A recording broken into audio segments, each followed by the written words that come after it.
Hey there, and welcome to the Transparently Jordan podcast, where I'll be talking with a new guest each week, and we'll be covering topics in health, fitness, lifestyle, and so much more. So stick around and let's get into today's episode.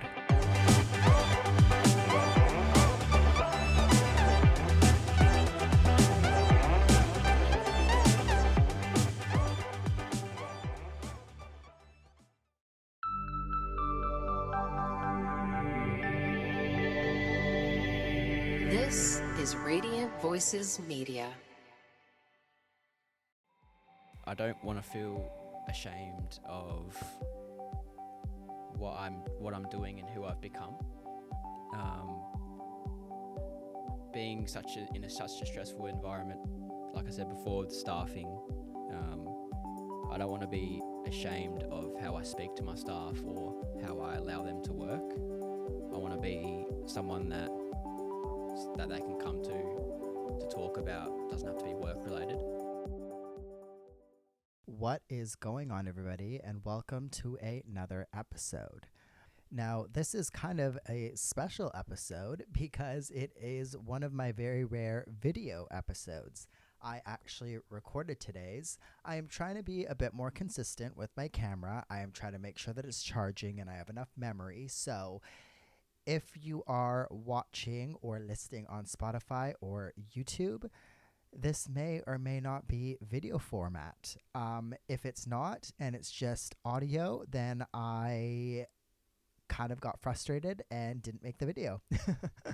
I am super excited for today's episode because today's episode is one of the rare ones where it's nothing to do with health and fitness. And I know I have had a few recently, with Jordan, with Ozzy, with Cindy Lou, and just some amazing guests that have come on and haven't been health and fitness related. Don't get me wrong, I love that content. This podcast is mainly a wellness and lifestyle podcast. And I think a lot of the reason why I have had a lot of health and fitness topics on here is because that's a passion that I have. Me being a physiotherapist, I used to be a personal trainer.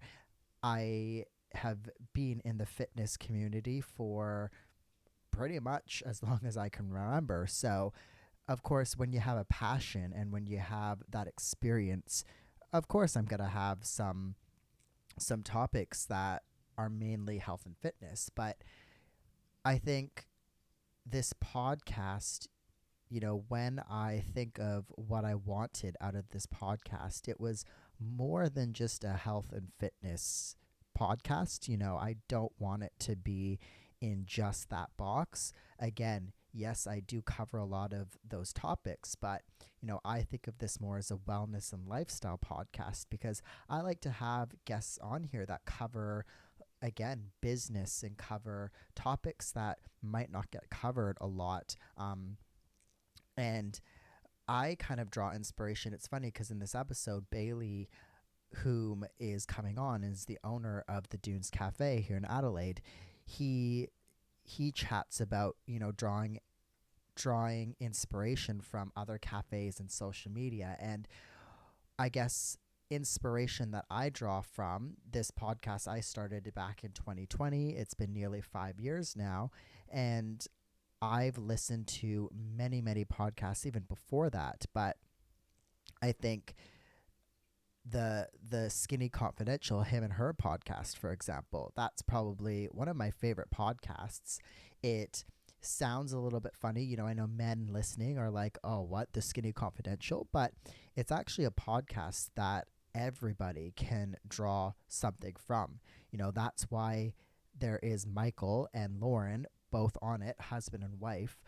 And they just have anybody and everybody on the podcast and cover topics in anything and everything. Yes, a lot of health and fitness and wellness topics, but they cover business, they cover social media, they cover skin, they cover, just topics that kind of break the barrier and that not everybody talks about.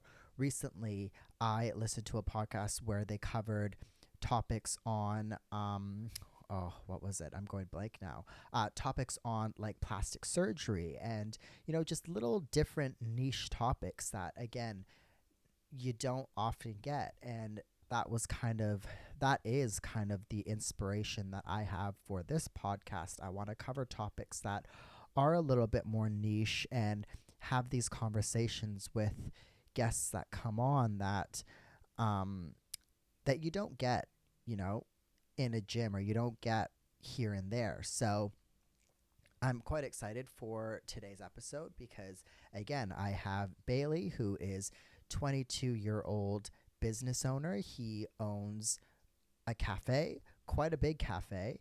It is, a fully operational cafe, coffee, food, full menu. And I just kind of wanted to have Bailey on here because I am a customer. I probably go to this cafe 2 or 3 times a week and love it. Amazing coffee, amazing food, amazing vibes there. And having a 22-year-old, have this product and have this service that people use is quite amazing to me. And I kind of wanted to have him on for a while now, and I'm glad that he took the time to come on and chat with me about kind of the things that we don't think about as consumers and as customers, kind of behind the scenes of cafes and how they're run, the things that kind of he had to focus on when purchasing things and making coffee and, I guess, staffing and things like that. So this episode is, again, a bit different. It is not health and fitness, but it does, I guess, cover and it does align with what this podcast is all about. So no life updates for me. I just wanted to make that little, I guess, spiel for any new listeners, even, and old listeners that are kind of thinking, oh, what's this podcast? I know on Apple Podcast and on Spotify and some of the other ones, I'm kind of put in the health and fitness section of those services. But again, I think this podcast is so much more than that. I cover so much more than that. And there's always topics for anybody and everybody, whether it be men, women, whether I have men or women on here covering topics. I think everybody can draw something. So hope you enjoyed today's episode, and let's get started. All right. Well, welcome, Bailey. Thanks for coming on the show today. How are you going today? I'm good, thank you. Thanks for having me. Yeah, no worries. Had a busy day? Yeah, not too bad. Yeah. Pretty cruisy. Yeah, that's good. So, Bailey, tell us a little bit about yourself. I'm 22 years old, and I'm the owner of the Dunes Cafe that just opened up in Hendon there at the end of West Lakes Boulevard. Yeah. I pretty much, at the moment just working pretty much non-stop, trying to establish myself as a decent sized cafe and try and get a nice client base to really start getting ready to go for the summer coming up, which will be pretty busy hopefully. So, yeah. Oh, sweet. Awesome. So you spend a lot of time at the cafe, I assume, and you're kind of there 24/7? Yeah, pretty much. During working hours, I'm there almost every day of the week. I get a bit of a break here and there, but when you first start in a business, you just have to work it until you establish yourself, and then hopefully in time I can pay someone else to do it. Yeah. And that's the goal. And then go from there. Yeah. So you're from Adelaide, are you? I'm from Country SA. I lived up in Roxby Downs for my whole childhood. Yeah. And that's actually how I got the name The Dunes. Yeah. That was the cafe up there. Cool. When I was growing up. So I wanted to keep it sort of something for me. Yeah. And base it around what my life experience. Yeah. So that's how that name came apart. I moved here in 2017 and to finish my school. And once I finished school, I sort of been bouncing around different other jobs until I started this. Yeah. Yeah. Why did you want to open a cafe? Where did that kind of come from? I worked at a little cafe out in Semaphore. I don't know if you know Noonies at the beach, the one by the train station there. Yeah. I worked there for a good couple of years, just on the weekends while I was at school. I've also done a bit of work in the mines. I've done landscaping. I've done pretty much every type of work you could do. Yeah. And that lifestyle is just so good compared to everything else I've experienced. Yeah. And it's something that I enjoy. I take pride in making nice coffee and presenting myself as someone like a face of a business. I think it's something down the track I look at as something that I take lots of pride in. Yeah, sweet. Awesome. So I guess that's the reason why I wanted to have you on the podcast, because, you know, you're 22 years old. You've started this business, and anytime that I go there, it's always quite busy, and, you know, it's growing. So that's quite good. I know you expanded, didn't you? Yeah. Bigger location recently. I had a smaller one for a year before I started the big one. While that wasn't too good financially, it's something that I'm going to look back at as a great learning period. I learned how the behind the scenes of how to run a business, which is so much more goes into it than you think, with just ordering food, getting the right things in the door. Just getting pricing right. That's the one thing that's extremely hard to do, is making sure your margins are correct, so you're making money on things. But then I hate charging people for things that I don't think are worth that. Yeah. But yeah, that's the hard thing. But I guess I don't know. It's where you gotta find the balance between business and that, you know, moral kind of compass, I guess, which is difficult, I think. It is, yeah. Yeah. So how did the process start? You know, you started this first cafe a year ago, or, you know, the smaller one. How did that kind of come to be? Really, it came. Something I've always wanted to do, but I started it with one of my friends. And it just came across of a conversation one time, and it's just something that we we impulsively did it, and it's turned out pretty well for me in the end. But I like to think of myself as someone that likes to take some risks, and starting a business, especially the new one, is a pretty big risk financially for someone my age. But yeah, the benefits of a risk like that down the track hopefully will pay off. But yeah, the smaller one was something I started with my friend, and now it's just me. But it's not for everyone, and that's what I found out in this. Is some people it's more of a like a chore to do. That's what I found in the end. But for me, I enjoy it, and that's why I've started a new one and try to branch out as best as I can. Yeah, for sure. Awesome. And when you were opening up this cafe, what were some things that you had to think of? You know, I know it can be quite daunting. You're opening this thing where people are going to come and going to purchase coffee and purchase food and whatnot. So what were things that you kind of had to plan and had to purchase right away, and how did all of that come to be? First thing that really needs to be on point is obviously the coffee. Yeah. Because that's something that someone's going to go to regardless. If you have good coffee, you're going to get customers. If you take pride in what you do, people are going to come back. So that's what I've learnt so far. That's the main thing that I wanted in the new place, was a good big coffee machine. And I got one top of the range from a coffee distributor, which I got a pretty good deal on. So that was a good starting point. And then it's just like your tables and chairs, little bits and pieces here and there that you wouldn't think of. But in the end, they add up. And trying to find different things from different places took a long time to sort out and get things that I wanted to make it the vibe that I wanted. And my vibe at the new place is big, open, simple. Because the small place was so small that I felt so crammed, and it was so dark. So the big windows, lots of natural light, open space. Yeah. That's what I planned on doing, and I think I've done that. But yeah, and it looks quite good. You know, I go there all the time, you guys, and I live across the street from the old location, and I went to that one too. And you know, the new location is exactly that. It's quite open, it's quite spacious, and you know, you just have a different feel from the natural light. Like, it's more inviting than the old one kind of was, because of, you know, like you were saying, the darkness and feeling so crammed and whatnot. So yeah, that's definitely kind of a good testament to you. When let's start with the coffee, for example. When you're kind of I guess, making coffee and deciding what beans to purchase and, how to make decent coffee and whatnot, what were kind of things that you had to decide and had to look through? Did you look at a few different beans, or what was that process for you like? I looked at a few different ones. Yeah. For me, I wanted the salesman that I sat with. For me, I wanted someone that related to me, sort of in an age way. So there's the distributor that I have. It's a young guy like me, based in Melbourne, really popular in Melbourne.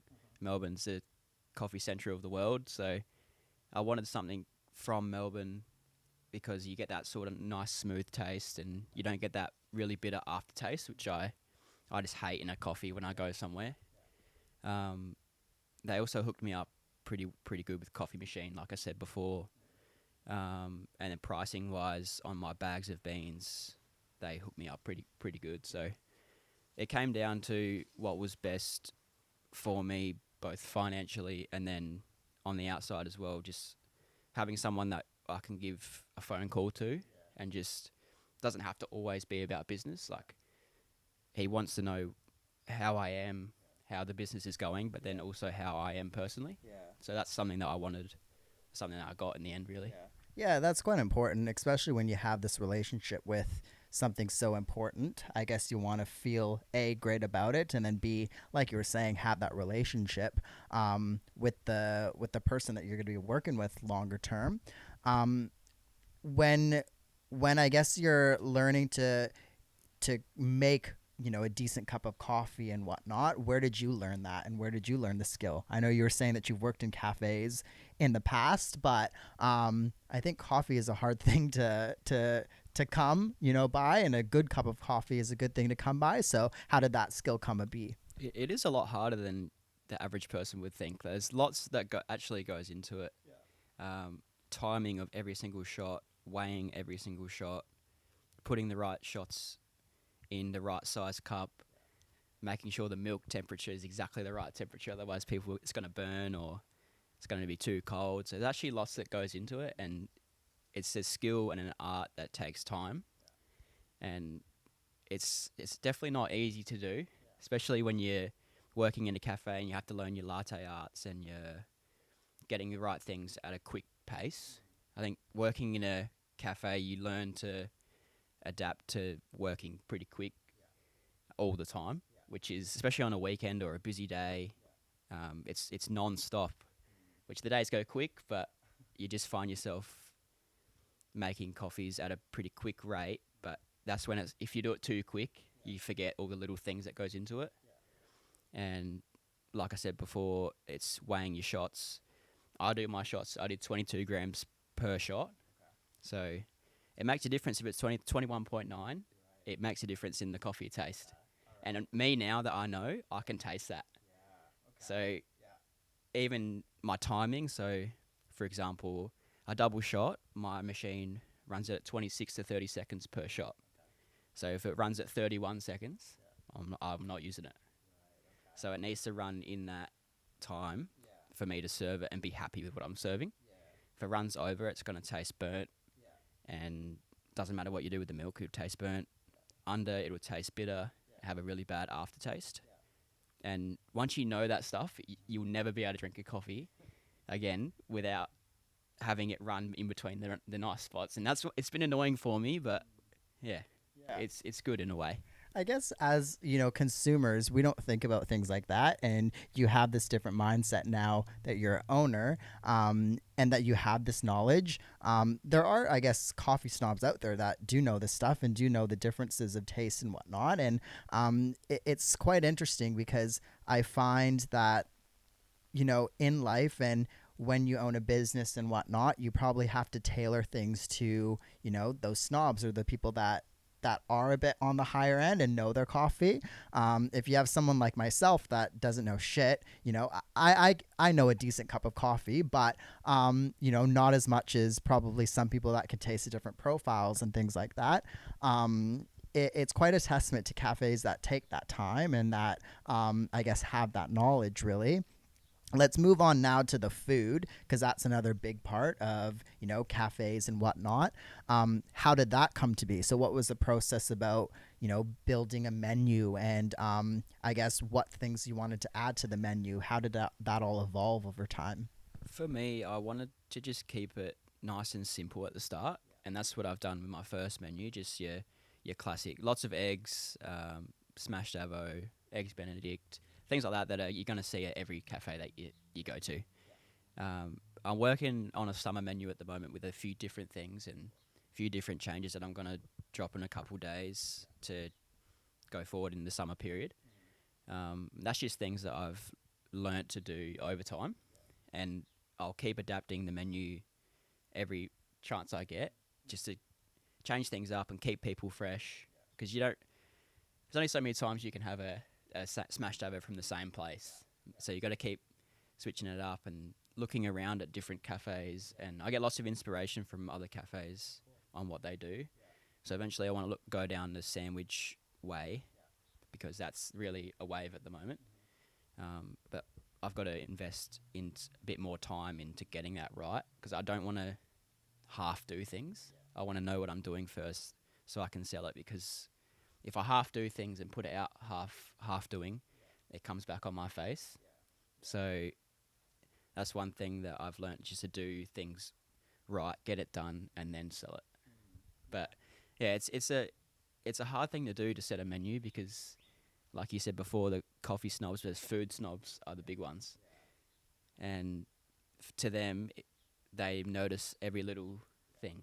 And it only takes a couple 1-star reviews on Google, and it turns things upside down. Yeah, for sure. But I guess it's very different when you have like this front facing business. You have direct people come in, people see it, people can review and whatnot, versus something that might be online or whatnot, and it's a different type of product. I guess you do have to, like you were saying, take the time when you're putting out these products firsthand, because you can put something out online half-ass and people won't really know. But when you're doing it with food or with something people are consuming, and some people, coffee, food is like, in my opinion, a necessity. Food is, of course, but coffee probably isn't. But for some people it is.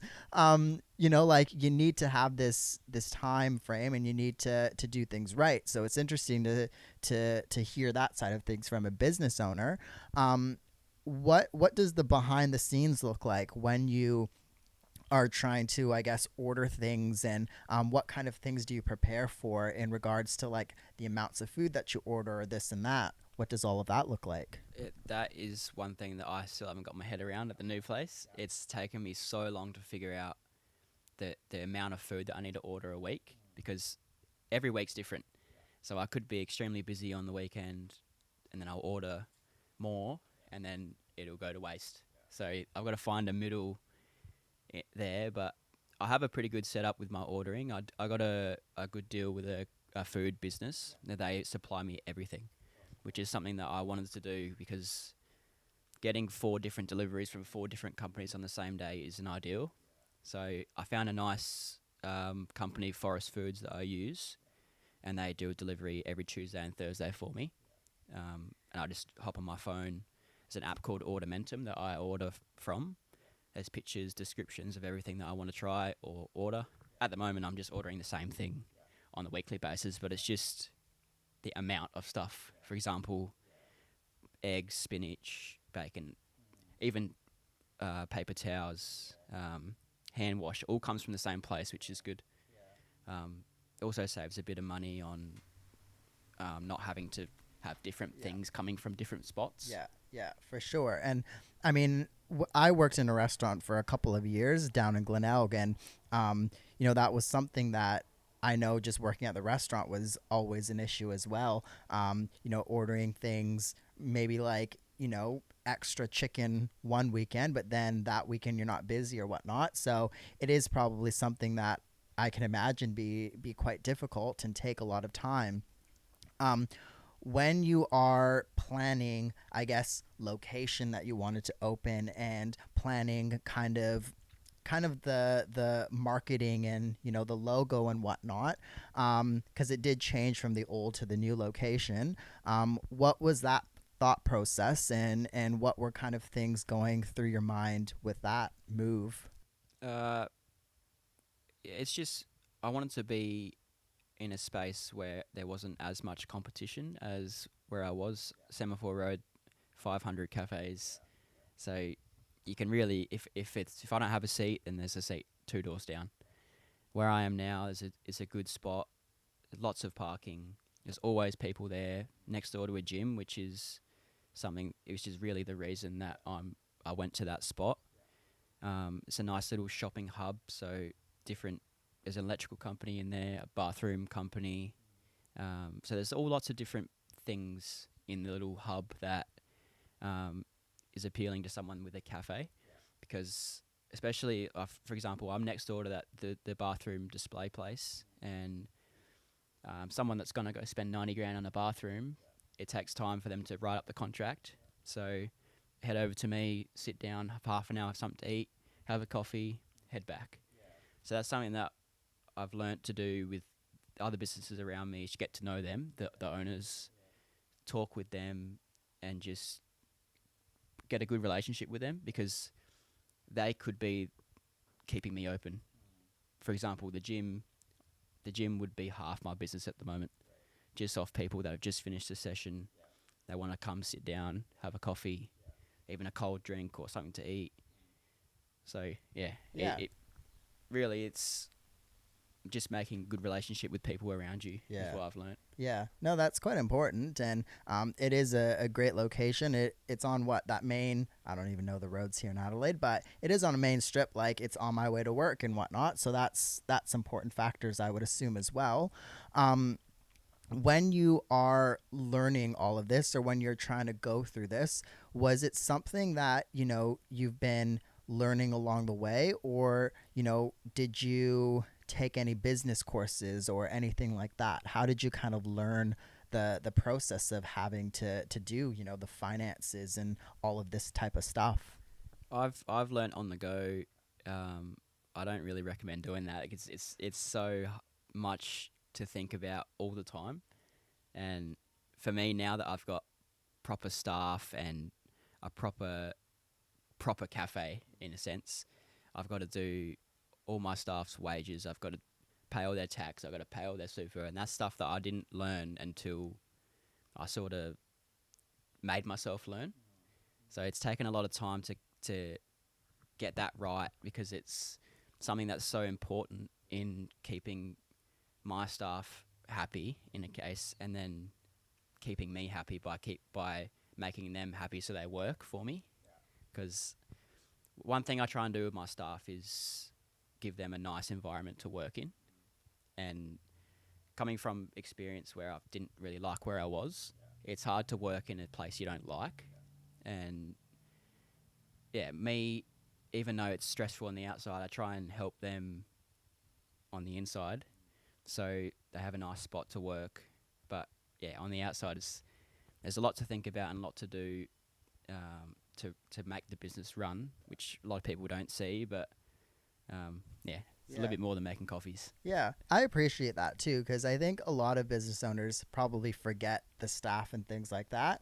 And a happy staff keeps the ship running, but it also, I think, in the long term is a lot cheaper, for staff retention versus hiring new staff all the time, training them, missing out on all of those margins. So I appreciate that, because I've worked in places that I've hated before, and I'm the type of person, if I don't like it, I'm gone in a month or in a week. It doesn't really matter to me.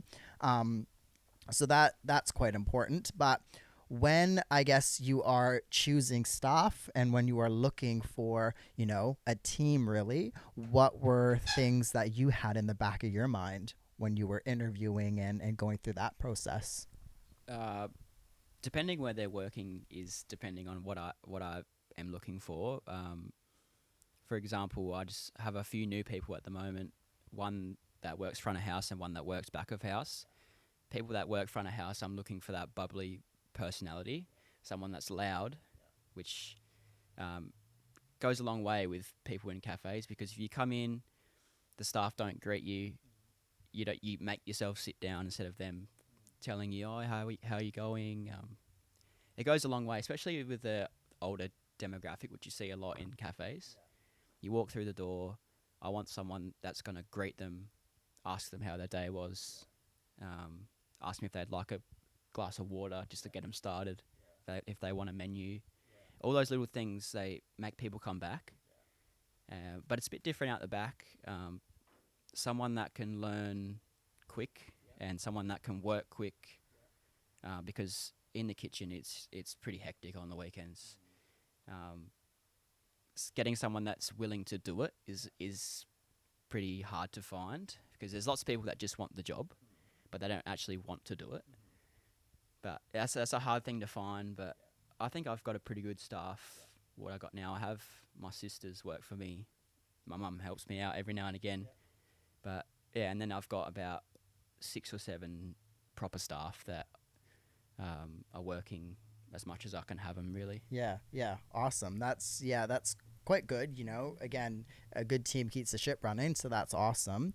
What, as a business owner, what are things that are running behind your mind at all times? I know I know it's hard because you don't want to think about the negatives and you don't want to have these anxieties and whatnot, but are there any things that make you anxious, or anything that you always have in the back of your mind that you kind of have to catch yourself, or watch what you're thinking?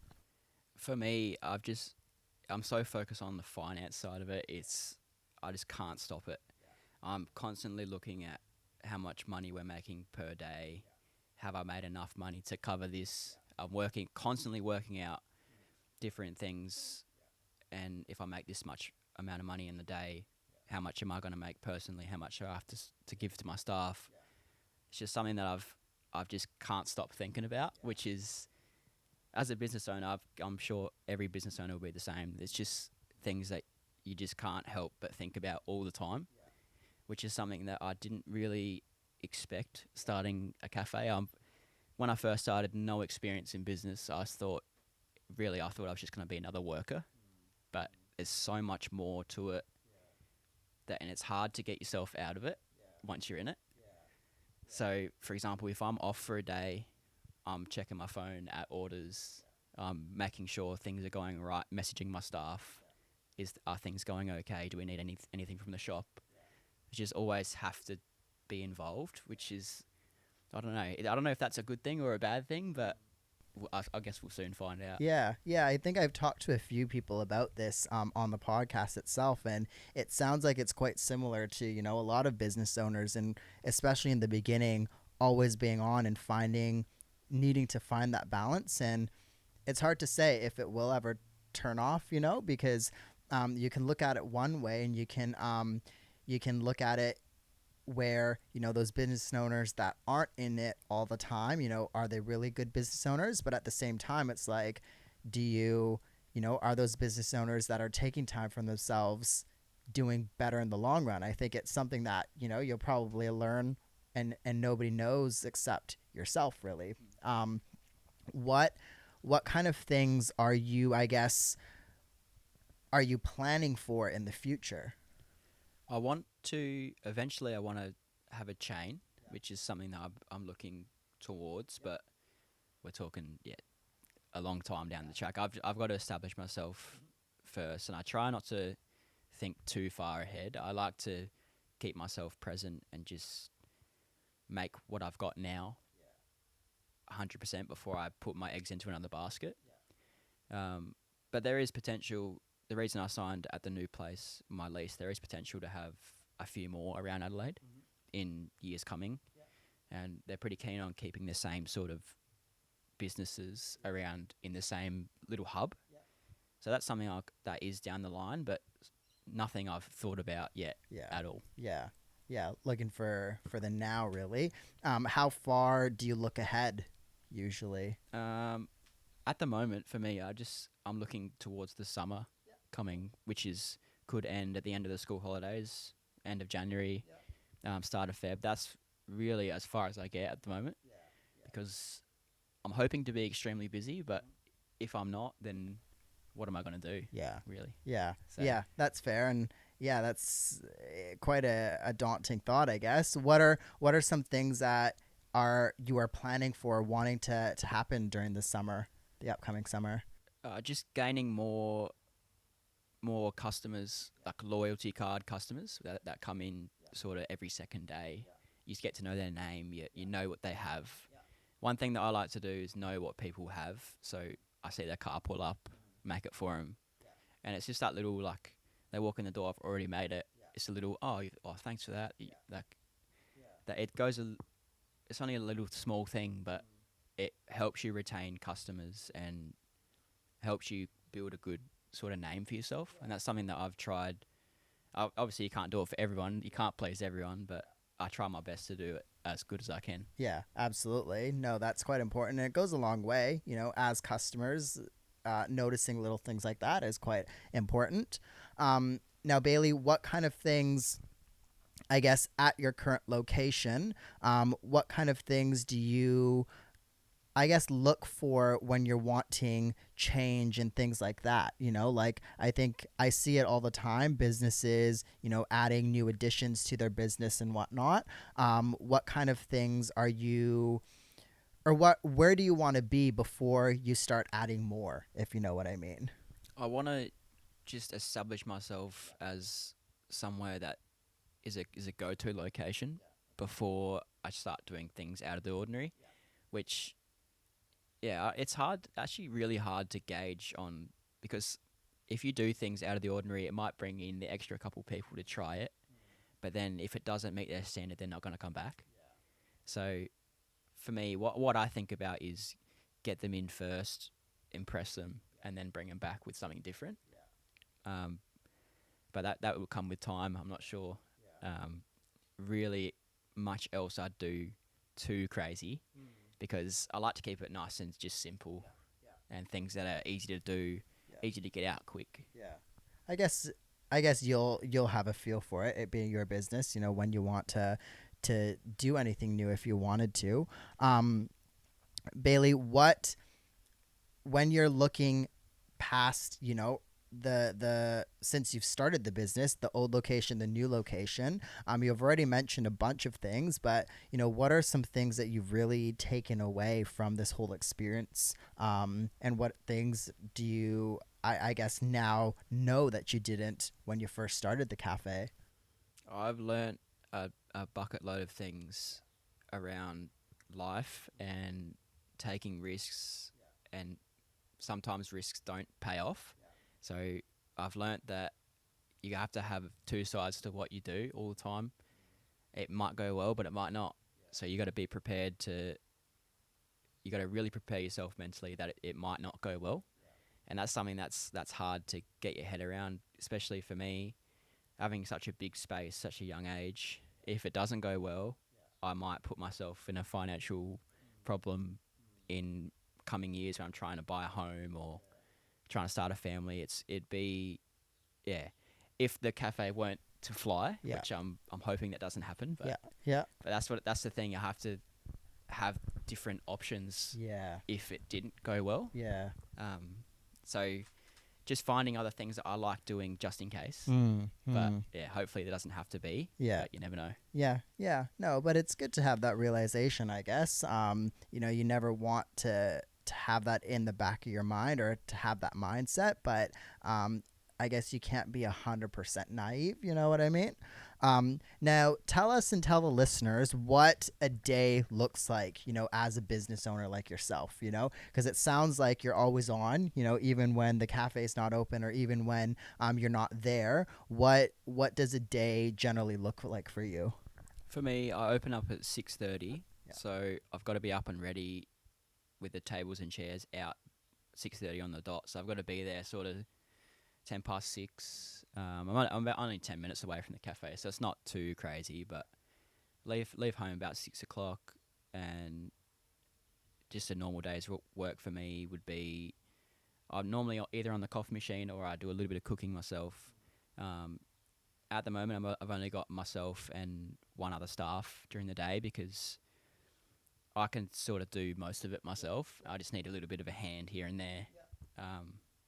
which I get my sister to do pretty much full time with me, and she enjoys it, and I enjoy being able to give her a job.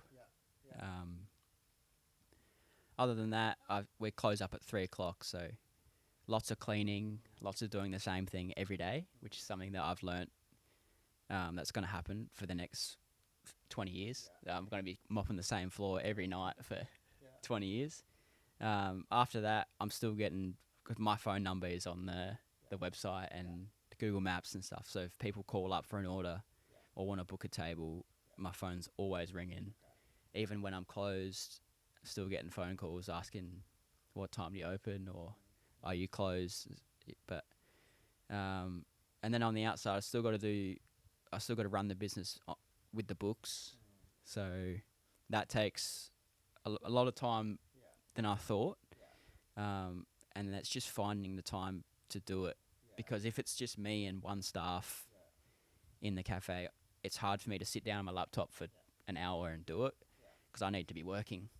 But so I try and do that stuff on the outside, which means I'm getting home and working again, which is something that I've learnt to just sort of deal with. But hard work is, I've always been happy to do it, but different types of hard work. Obviously, it's not physical, but it's long hours and mentally straining, which is something that I've adapted to, sort of. But there's still lots of room for improvement. Yeah, for sure. I guess it just like anything, it's a learning curve, right? Especially if it's a newer thing, or especially even if it's something that you've done for 5 to 10 years. There's probably all things that you can learn, really. When it comes to like staffing and things like that, what does that look like? Like how do you, I guess, plan for a weekend, let's say? Because most weekends I think are busy generally, but like you were saying, you could have a busier weekend or a holiday or this and that. What kind of things do you look for with staffing and food prep and all of that kind of stuff? It's very different from weekdays to weekends. Okay. Weekends we're doing sort of double to triple the amount of sales we're doing during the week, which is something that I try and prep for. For example, on a Thursday, I'll get lots of little things done that take a bit more time. And then Friday we'll prep again. Saturday we get in first thing in the morning prepping. So about sort of 9 o'clock is when it kicks off on the weekends. But the rushes only sort of go for 2-3 hours. But it's constant 2-3 hours of craziness, and then it sort of dies off a little bit, gives us a chance to clean up a little bit. Yeah. But yeah. Yeah. Okay. When you think about the customers and creating good products for the customers to buy and whatnot, you've already mentioned the little things that go into the coffee, the little things that go into the menu. But what are some things that when you were creating all of this, or things now that you think about versus when you first opened the coffee, what kind of things do you look for when you want to create like a good customer experience, let's say? I've just started some new juices that I got in that were like they have my custom branding on it, which is something that I thought was out of the ordinary and something that not many places do. It only happened like a couple of days ago, but I used to have these other just regular juices out of a glass, and they were just they were called Besser, are used. But now all my juices are custom branded, so they say the Dunes on them. They have every single ingredient on the front of it. They're nicely branded, and they go with my cafe.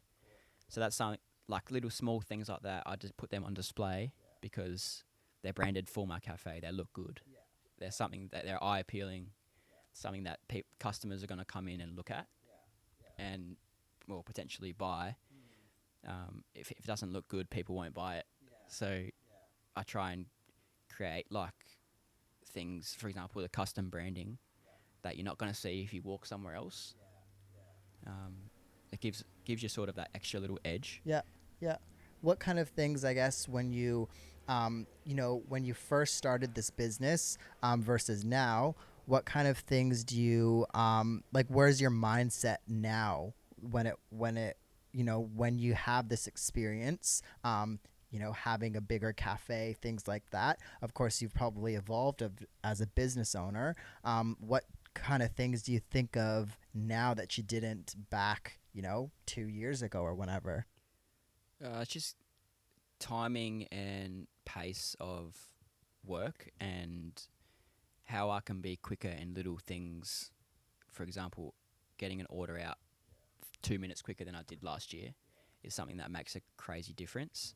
And just having things ready to go to allow me to do that. So doing extra prep during the week gives me a good chance at getting things out quicker on a Saturday, which is something that I'm always thinking about. Yeah, it's so much little things like that go into running a cafe, and day-to-day basis, I'm always sort of thinking, what can I do next to upgrade the experience of a customer? Yeah, yeah. How do you and have you even found the art of finding things to do for you? You know what I mean? Like outside of the cafe, how do you kind of spend time for you and to kind of chill out and whatnot? The cafe is something I've sort of, it's my thing. I like it. So that sort of is my hobby. My hobby is building my brand, and I think if you don't enjoy your own business, there's really no point in doing it. So that's the reason I started it so early. Was I always liked to run my own pace, and I can't really imagine working for anyone else anymore. Which is I enjoy what I do, and I'm passionate for what I do, which is, I think, something that I've just got to keep going at, because I'm so passionate about it. Because I don't want to get stuck in a hole of something I don't like doing, and I end up working for 60 years for the same bloke that I don't like. Yeah. Yeah, that's you have to like what you're doing, and it's a interesting topic because these days you hear all the time people complain about where they're going, and they're spending nearly half of their life, like you were saying. So starting up, whether it be starting up something that you love or doing something that you love, it's quite important. But earlier you mentioned that you do kind of take inspiration from a lot of other cafes and a lot of other places and whatnot. I guess now that you have this business, do you find that you compare yourself very much? How does that kind of play with you? Not too much, actually. That's good. It's more the comparisons social media wise, which is something I'm trying to work on at the moment. I've just actually got someone to do my social media for me, because I found I wasn't something that I was very good at. And for a cafe, social media is something that's going to push you over the top. For example, someone like Homeboy, the new one, I used to be out Harndorf, but now he's Adelaide. Young guy like me. He has 400,000 followers on Instagram, cafe owner, and it just pumps the social media. And I've taken little things from him to sort of integrate into my socials.